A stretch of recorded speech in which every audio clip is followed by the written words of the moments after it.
शार्दुल के ये पूछने पर कि शिजा ने अपना पैसा कहाँ छुपाया था और शार्दुल के होते उसे पैसे की क्या जरूरत थी, शिजा ने कहा, मुझे लगता है कि पैसा जहां अभी है उस जगह सुरक्षित है।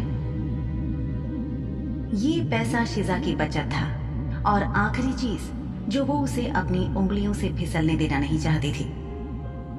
शार्दुल की नजर में भले ही वो रकम या उसकी कीमत बहुत ज्यादा ना रही हो, लेकिन शिजा की नजर में और उसकी कमाई के हिसाब से ये बहुत थी। वे गांव के बाहर किनारे पर खड़े थे। गांव में प्रवेश करना अभी बाकी था। शार्दुल ने अपनी बात को बदलते हुए कहा, यहाँ कौन सा घर है जिसमें तुम्हारे चाचा और चाची रहते हैं? शिजा खुद ये देखने के लिए उत्सुक थी कि उसके रिश्तेदार उसे गुलाम खाने में बेचने के बाद क्या कर रहे थे। उसने शार्दुल को जवाब नहीं दिया, बल्कि उसे वहां ले जाने का फैसला किया। जिस गांव में तुम रहती थी उसकी तुलना में यहाँ की स्थिति बहुत बेहतर लगती है।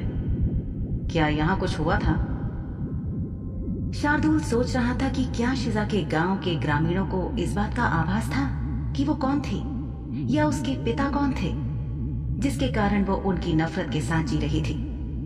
पर उसे संदेह था कि गांव वालों के पास शायद ही शिजा के खिलाफ कोई सबूत होगा। शिजा और उसकी मां को ये नहीं पता था कि वो कौन है, लेकिन अगर उसकी मां को भी पता नहीं था और उन्होंने कभी भी शिजा से इस बात का जिक्र भी नहीं किया था, तो गांव वालों तक बात कैसे पहुंची? आग के बिना धुआं नहीं होता। शायद इस मामले में आग और धुआं दोनों शिजा के पिता थे। कुछ भी नहीं, ये जगह काफी शांतिपूर्ण थी। अधिकांश ग्रामीण अपना काम शुरू करने के लिए जल्दी उठ गए थे ताकि वे दिन के लिए कमाई शुरू कर सकें। गांव की सड़कों पर चलते हुए वो दोनों बात कर रहे थे। ग्रामीणों ने उन्हें देखा और उनमें से कई हैरान दिखे। हालांकि ज्यादातर इंसान शार्दुल को देखकर चौंक रहे थे। शार्दुल ने शिजा से पूछा, तुमने थिएटर में, मेरा मतलब है रंगमंच पर, अपना काम जारी क्यों नहीं रखा? हर किसी में प्रतिभा नहीं होती। ये सच है कि तुम मुझ जैसा अच्छा अभिनय नहीं करती हो, लेकिन तुम काफी अच्छी थी।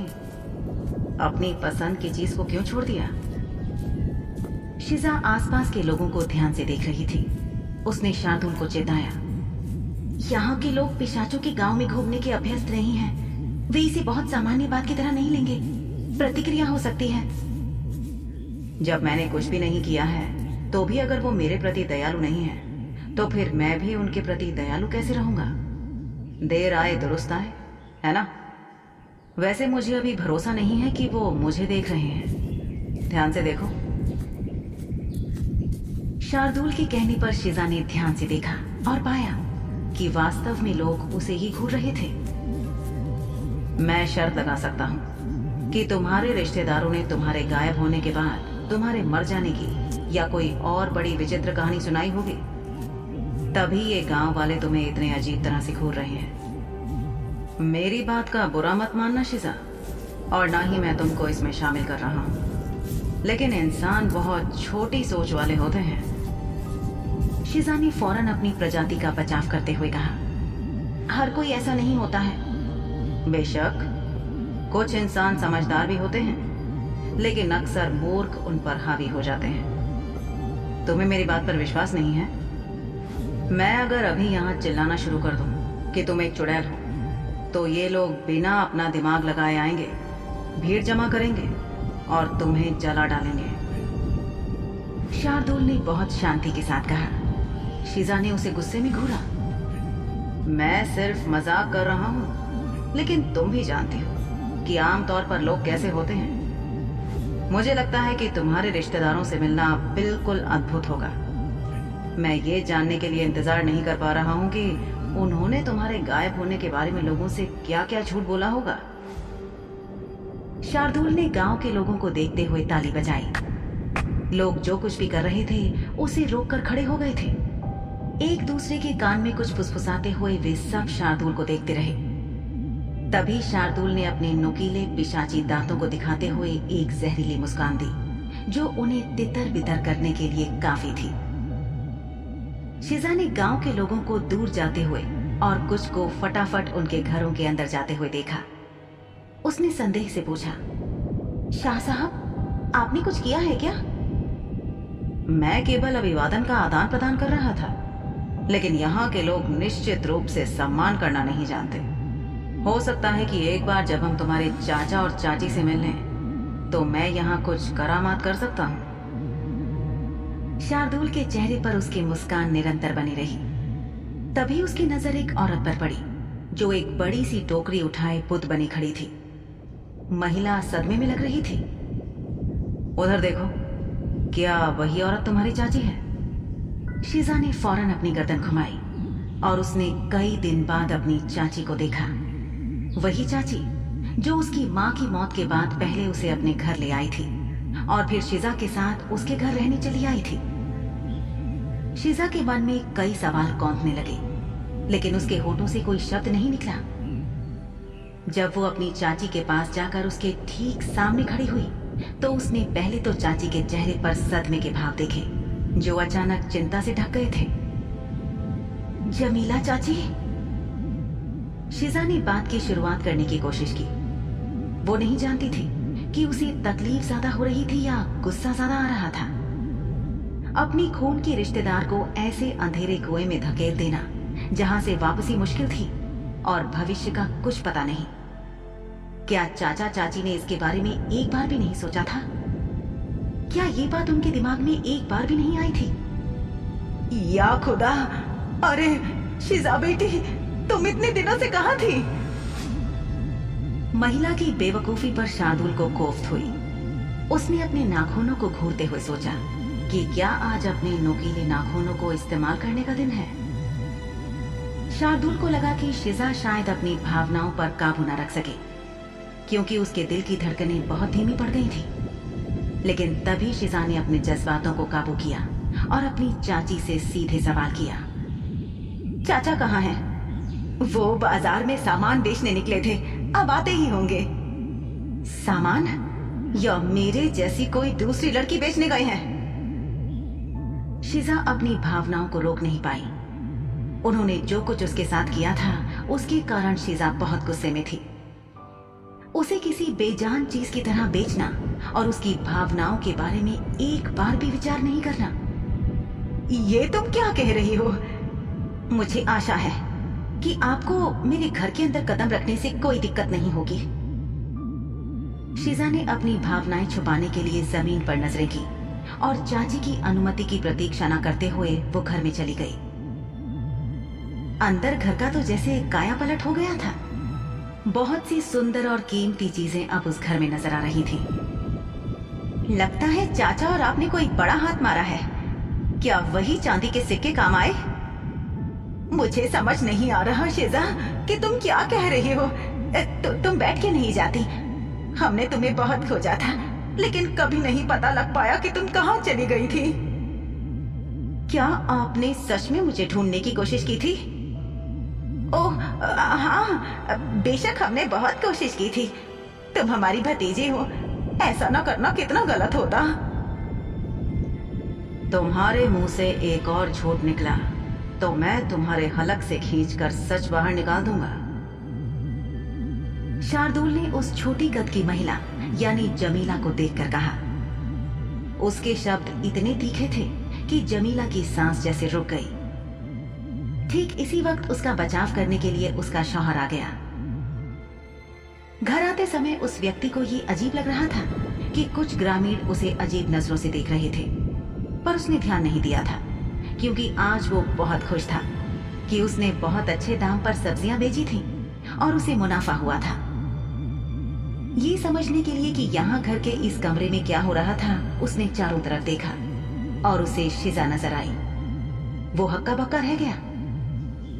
बुजुर्ग दंपत्ति को विश्वास नहीं हो रहा था कि शीजा वापस आ गई है।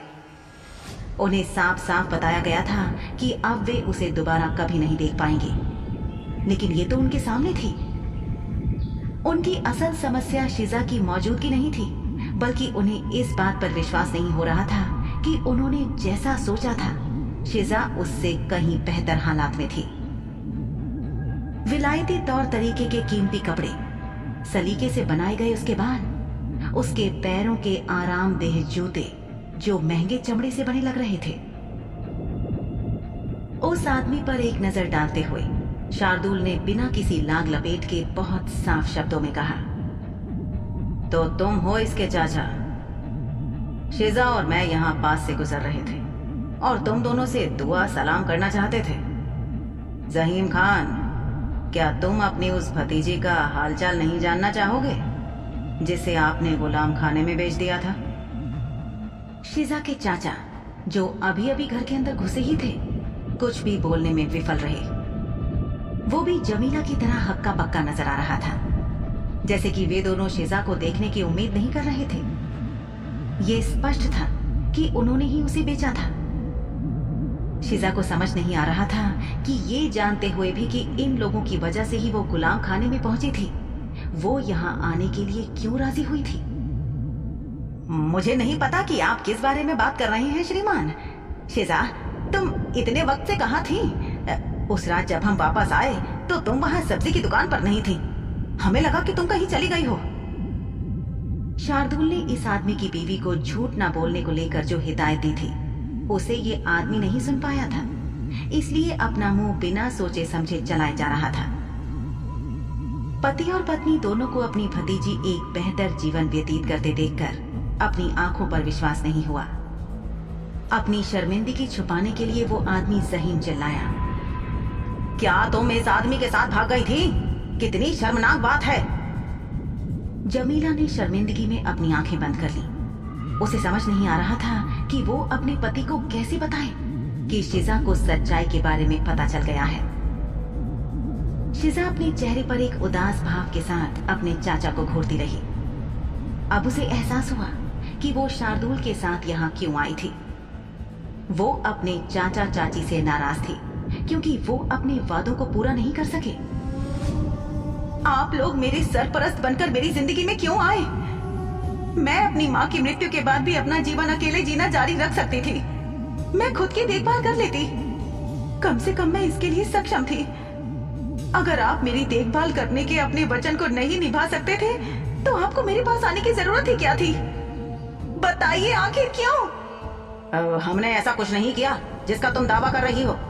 एक तो हमारे मुंह पर कालिक पोत कर किसी अजनबी के साथ भाग गई और अब वापस आने की हिमाकत भी तुमने की। शिजा के चाचा आगे बढ़े, लेकिन इससे पहले कि वो कुछ और कह पाता, उसकी पत्नी ने उसे रोक दिया।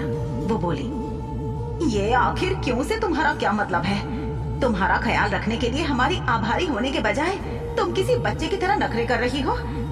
तुम्हें हमारा शुक्रिया अदा करना चाहिए कि हमने तुम्हें पनाह दी। मैंने तो कभी आपसे नहीं कहा था कि आप ऐसा करें। ना ही किसी और ने आपसे ऐसा करने के लिए कहा था। हमारे बहुत से और भी रिश्तेदार हैं जो मेरी देखभाल कर सकते थे, पर उनमें से कोई भी आगे नहीं आया। आप भी वही कर सकते थे और ये तो बिल्कुल भी मुश्किल नहीं था। उस गांव में जहां लोग तुम्हारी माँ और तुम्हारे प्रति नफरत का भाव रखते थे, वहां पर तुम अकेली जान रह लेती। अपने आप से पूछो कि जब जब तुम्हारे चाचा और मैंने साथ रहने की पेशकश की तो क्या तुम खुश नहीं थी? हाँ, उस वक्त मैं खुश थी क्योंकि मुझे लगा कि मेरी माँ के जाने के बाद भी मेरा एक परिवार था। शिजा के चाचा, जो घर आने के बाद से तमाशा कर रहे थे, उन्होंने शार्दुल को नजरअंदाज करते हुए और सीधे शिजा से बात करते हुए आखिर अपना मुखौटा गिरा दिया। वो बोले, देखो शिजा, हमने जो किया है उसके लिए हमें मत दोष दो। तुम ध्यान से देखो तो तुम्हारे पास पहले की तुलना में बहुत कुछ बेहतर है। अच्छे कपड़े और जूते, तुम्हारे शरीर पर कोई खरोंच नहीं है, जबकि हम अभी भी दुर्भाग्य से भरी जिंदगी जी रहे हैं। हमारी वजह से तुम्हें इतनी अच्छी जिंदगी मिली है और तुम हमें दुत्कार रही हो। कितनी बदतमीज हो तुम। शिजा के साथ जो व्यक्ति था, उसकी शक्तियों और बल्कि उसे पहचाने बिना शिजा के गुलाम होने की बात को जताते हुए ज़हीम शिजा से बोला, अब तुम जो हो वैसे ही रहो। एक सजी धजी गुड़िया बनकर खेलती रहो और शायद किसी दिन इस आदमी का दिल तुम पे थोड़ा ज्यादा आ गया तो ये तुम्हें अपनी दूसरी बीवी या साथ रहने वाली औरत का दर्जा दे दे। कम से कम तुम्हारे पास कुछ तो होगा। ज़हीम की चीख गूंजी और उसके आगे के शब्द उसके गले में ही फंसे रह गए। शार्दुल ने उसकी उंगलियां हथेली के उल्टी तरफ घुमा दी थी। जहां उंगलियां मुड़ती नहीं है। शार्दुल ने ऐसा इतनी जोर से किया कि खुले दरवाजे और खिड़कियों से बाहर निकलते हुए भी उसकी चीख घर के अंदर जोर से गूंज रही थी। और जोर से चिल्लाओ, और मैं ये सुनिश्चित करूंगा कि जल्द ही तुम्हारी पत्नी के हाथ में तुम्हारी ये कीमती 4 उंगलियां होंगी, जो अब तुम्हारे शरीर से नहीं जुड़ी होंगी,